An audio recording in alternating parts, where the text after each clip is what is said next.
नमस्ते दोस्तों, स्वागत है आपका आर्ट एंड क्राफ्ट बाय प्रतिज्ञा में।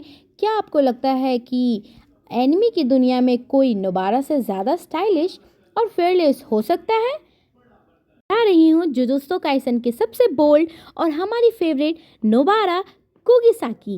इस ड्राइंग में मैंने उसे आइकॉनिक लुक कैप्चर करने की कोशिश की है। अगर आप भी नोबारा के फ़ैन हैं तो ये वीडियो आपको मिस नहीं करनी चाहिए। वीडियो के एंड में मैंने एक बहुत ही कूल डिटेल है जो आपको हैरान कर देगी। तो चलिए शुरू करते हैं हमारी आर्ट जर्नी। और हाँ, अगर आपको नोबारा का ये स्वैग पसंद आए तो आर्ट एंड क्राफ्ट बाय प्रतिज्ञा को सब्सक्राइब करना मत भूलना और कमेंट में ज़रूर बताना क्या आप नोबारा कुगिसाकी के फ़ैन हो। Thank you.